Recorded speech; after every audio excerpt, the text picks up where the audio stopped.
Licence লাগবে বিড়ি cigarette বিক্রিতে। চাইলে দোকান খুলে বিক্রি করা যাবে না তামাকজাত পণ্য।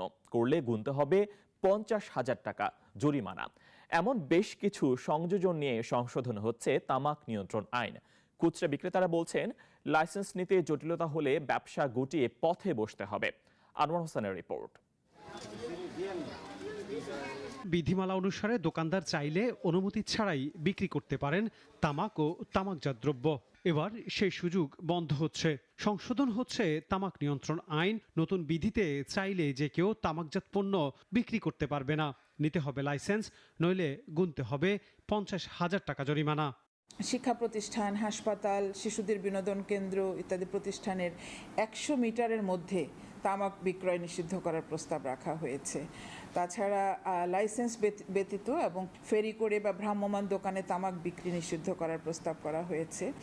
দোকানদাররা বলছেন, লাইসেন্স নেয়ার প্রক্রিয়া সহজ হলে তারা সেটি নিয়ে হলেও ব্যবসা চালিয়ে যাবেন। কিন্তু সবকিছু সহজ হবে কিনা সেটি নিয়ে তাদের কপালে চিন্তার ভাঁজ। একটা দোকানে একটা ভর্তির মধ্যে মনে করেন 20-30টা দোকান আছে, তাহলে এমন পর 1000-এর উপরে আছে শুধু করালির ভিতরে, তাহলে 1000 ফ্যামিলির ভিতরে সবাই তো আপনার কষ্ট আর সম্ভবই না। আমরা লাইসেন্স কিভাবে করব?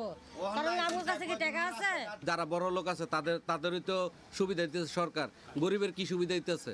আমরা অনেক অসহায়, এত লাইসেন্স কইরা চলতে পারবো না।